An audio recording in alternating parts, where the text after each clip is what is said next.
Social media দেখলাম আমি নাকি মিথ্যা অপপ্রচার করেছি তাদের বিরুদ্ধে, যে ওই এলাকার কাছে কোনো দুর্নীতি করেনি। এর আর পঞ্চায়েত সেক্রেটারি বলছে ওরা ওই ক্ষমতার অপব্যবহার করে জোরপূর্বক তাদের কাছ থেকে এনে কাজগুলো পরিচালনা করছে। এই কাজটা লেবার এমএনএস হয়নি, এভাবে দুর্নীতি হলে ওদেরকে ইংলিশও দেওয়া হয়নি। এভাবে প্রথম কাজটা এখানে লুটপাট হয়েছে। আর এখানে উপস্থিত মিডিয়াগণকে নমস্কার। আজকে এই যে বিগত কতদিন ধরে যে সোশ্যাল মিডিয়াতে ত্রিপুরা মোটর পার্টি লিডারদের জাতল ব্লগের আন্ডারে যে অপপ্রচার চলছে, ওই অপপ্রচারের উপলক্ষে আমাদের এই প্রেস মিট।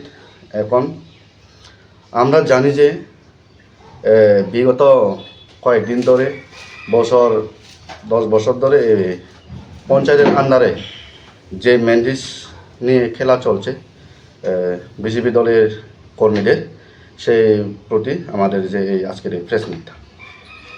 এখন এখানের এই যে প্রেস মিটের মাধ্যমে আমাদের কাছে যে বৃহত্তর ব্লকের আন্ডারে যে মাছমারা পঞ্চায়েত আছে, ওই পঞ্চায়েতের আন্ডারে আমরা যে দুইটা কাজ, একটা হলো rural connectivity near Shantiranjan Chakma house to টিভির চাকমা। এখানে স্যাংশন হয়েছে প্রায় 606 মেন্ডিস। এখানে তারা কাজ করেছে 570 মেন্ডিস অ্যাকর্ডিং টু যে আমাদের যে রেকর্ড আছে ওই রেকর্ড অনুযায়ী। আর এই আমরা গত দিন গিয়ে দেখি এখানে কোনো কাজই হয়নি এবং পুরা মেন্ডিস পুরা লুটে শেষ করে নিয়েছে। রাস্তার একটা উন্নয়নমূলক কাজ হয়নি, রাস্তা আগে যেভাবে ছিল এভাবেই আছে। এখানে হলো যে তারা নেতাগুলোর যে এমএনআর সিট আর যেখানে যে তারা মেন্ডেজ নেওয়া হয়েছে, এখানে তারা কি করেছে, কয়েকজন নেতা তারা পরিবারের সহ তারা জনে 24 মেন্ডিস, 20 মেন্ডিস, 7 মেন্ডিস, 17 মেন্ডিস করে নিয়েছে এবং লেবারগুলোকে 1 মেন্ডিস 2 মেন্ডিস কোনো লেবার এমএনএস হয়নি, এভাবে দুর্নীতি করে ওদেরকে 1 মেন্ডিসও দেওয়া হয়নি। এভাবে প্রথম কাজটা এখানে লুটপাট হয়েছে। আর আমাদের কাছে দ্বিতীয় কাজের আরও রেকর্ড আছে, এটাও মাছমারা পঞ্চায়েতের আন্ডারে পেজাতল আলডি ব্লক। এখানে হলো কাচ্চা irrigation canal for agriculture purpose near Khanjanpur road two ধনিচুরা। এই কাজটাও আমরা দেখেছি, এই কাজটাও প্রায় 698 মেন্ডিসের মতন। এখানেও আমরা দেখেছি যে কাজ কোনো কিছু হয়নি এবং এখানেও মেন্ডিসগুলো প্রচুর পরিমাণে লুটা হয়েছে। আর এখানে প্রায় 50 থেকে 60 জন লেবার কাজ করেছে, ওদেরকে 1 মেন্ডিস 2 মেন্ডিস করে দেওয়া হয়েছে এবং বাকি যে নেতাগুলো আছে ওদেরকে 40 মেন্ডিস, 20 মেন্ডিস, 30 মেন্ডিস করে নিয়েছে। এবং আমরা লেবার থেকে প্রতিবাদ পেয়েছি, কয়েকজনে কাজ করেও মেন্ডিস পায়নি এবং কয়েকজনে 6 দিন 7 দিন কাজ করে তারা মানে 2 দিন বা 1 দিনের মেন্ডিস পেয়েছে। এটা নিয়ে আমাদের আজকে এই প্রেস মিট।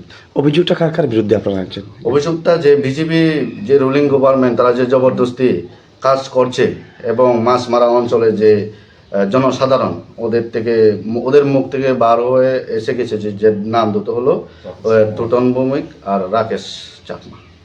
এই দুজনের বিরুদ্ধে তারা গ্রামের মানুষ অভিযোগ করছে এবং আমরাও চাই যে যত পঞ্চায়েতে আছে যাতে সুষ্ঠুভাবে কাজ চলুক, এভাবে যাতে লুটপাট না হয়। আচ্ছা, আপনারা এই বিষয়টা নিয়ে সরজমিনে পরিদর্শন করেছেন?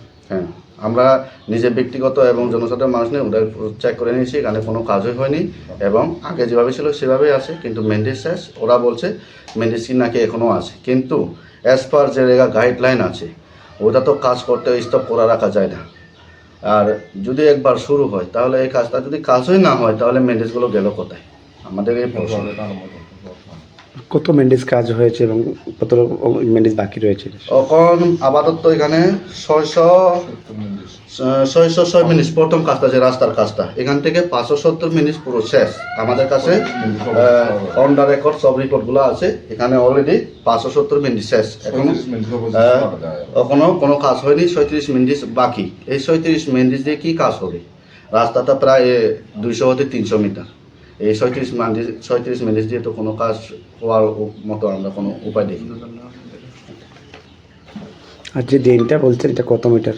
ড্রেনটা এখানে ঠিক কোনো মানে নেই, অ্যাপ্রক্সিমেট এটাও 200-700 হইতে 500 মিটার হতে পারে। এই যে ইরিগেশন ক্যানেল। এটা টোটাল বাজেট কত টাকা ধরা হয়েছে? বাজেটটা এখানে 1,90,292 টাকা যে ড্রেন ইরিগেশন ক্যানেল আছে, আর রাস্তাটা হলো এখানে 1,65,407 টাকার এটা। ধন্যবাদ। সোশ্যাল মিডিয়া দেখলাম আমি নাকি মিথ্যা অপপ্রচার করেছি তাদের বিরুদ্ধে, যে ওই রেখার কাছে কোনো দুর্নীতি করেনি। এর পুরো প্রমাণ আমার হাতে আছে। এর প্রমাণ এখানে দেখতে পারবেন। কে কত মেন্ডিস ঢুকেছে। এই কাজের দায়িত্ব ছিল রাকেশ চাকমা ও টুটন ভৌমিক। তারা রাকেশ চাকমা ঢুকিয়েছে তার জব কার্ডে 40 মেন্ডিস।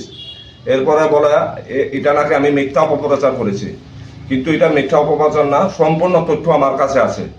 টোটাল রেগার যে ওয়ার্ক অর্ডারের স্যাংশন মেমোতে আছে 606 মেন্ডিস, এখান থেকে খরচ করা হয়েছে 570 মেন্ডিস। অবশিষ্ট রয়েছে 37 মেন্ডিসে কোনো কাজ হবে না। এরপরে যে সুবর্ণ চাকমা থেকে যে স্টেটমেন্ট নেওয়া হয়েছে এই তারা কাজের কোনো দুর্নীতি করেনি, এই বিষয়ে আমি কিছু বলতে চাই। সুবর্ণ চাকমাকে তারা যে একটু দুমকি দিয়ে ওই মিথ্যা সাক্ষী দিয়েছিল। এরপর আমি সুবর্ণ চাকমাকে কালকে ফোন করে জিজ্ঞাসা করলাম তুমি কেন এভাবে বলছো। তো সুবর্ণ চাকমা আমাকে স্টেটমেন্ট দিয়েছিল, ওরা ওকে জোরপূর্বকভাবে এই মিথ্যা সাক্ষী দিয়েছিল। ততটুকু বলে আমি আর তো কিছু বলার নেই।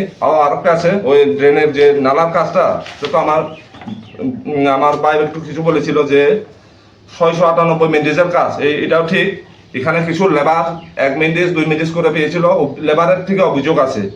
এরপরে তারা নেতাগুলো কিছু কিছু ব্যক্তির নাম আমি বলছি। রাকেশ চাকমা ওই রাস্তার কাছ থেকে 24 মেন্ডিস, আর কিঙ্কর বড়ুয়া 12 মেন্ডিস করে, এভাবে কিছু কিছু আরো আছে নেতাগুলো। তারা কোনো কাজ না করে ওই 24 মেন্ডিস 20 মেন্ডিস 18 মেন্ডিস করে তারা জব কার্ডে দেবে, কিন্তু প্রাপ্য যে লেবারগুলোর টাকা মেন্ডিস তারা তাদের দিনই। আপনারা এই বিষয়টা নিয়ে ব্লক কর্তৃপক্ষ এবং স্থানীয় পঞ্চায়েত রাস্তার কাজের বিষয় নিয়ে আমি পঞ্চায়েতে গিয়েছিলাম। পঞ্চায়েতে গিয়ে সব যাবতীয় ডিটেলস গুলো বার করেছিলাম কি কাজ হয়েছে। এরপরে পঞ্চায়েত সেক্রেটারির সঙ্গে আর জিআরএস এর সঙ্গে কথাবার্তা বলে জিআরএস আর পঞ্চায়েত সেক্রেটারি বলছে ওরা ওই ক্ষমতার অপব্যবহার করে জোরপূর্বক তাদের কাছ থেকে এনে কাজগুলো পরিচালনা করছে। এই কাজটা করেছিল তারা প্রথমে জেসিবির মাধ্যমে। কাজটা করা হয়েছিল ফেব্রুয়ারির মাসে, এখন কি মাস চলতেছে, এখন মনে করেন জুলাই অব্দি এখনো কাজ কমপ্লিট করেনি। তারা জুন এখানে তারা দেখলো কি তারা এই কাজটা হলো বৃষ্টির কারণে কাজ করছে না। আমার যতদূর জানা রেখার কাজ তো বৃষ্টির জন্য কোনো বন্ধ থাকে না। যে আমরা যে তারা যে বিরুদ্ধে যে অভিযোগ করেছে এটা সম্পূর্ণ তথ্য প্রমাণ আমি আপনাদের সঙ্গে দেখাচ্ছি। এখানে মেন ইনভলভ জড়িত আছে 50 নম্বর বুথের সভাপতি টুটন ভৌমিক আর রাকেশ চাকমাকে 50 নম্বর বুথের সভাপতি টুটন ভৌমিক রেখার কাজের দায়িত্ব দিয়েছে। প্রচুর দুর্নীতির এই অভিযোগে আপনার এই ক্লাসমিট করতে বাধ্য হয়েছে আমি। নমস্কার আপনাদের। क्या आपके पास पुराना गोल्ड ज्वेलरी है जो अब आप पहनते नहीं? तो अब समय है उसे नई पहचान देने का। स्वर्ण कमल ज्वेलर्स में लीजिए ओल्ड गोल्ड एक्सचेंज का फायदा। अपना पुराना सोना लाइए और बदलिए उसे नए हॉलमार्क्ड गोल्ड या डायमंड ज्वेलरी में। 100% transparent purity testing, current market rate के हिसाब से बेस्ट वैल्यूएशन और पूरा भरोसा। आज ही विजिट कीजिए स्वर्ण कमल ज्वेलर्स। पुराना सोना, नई खुशियाँ।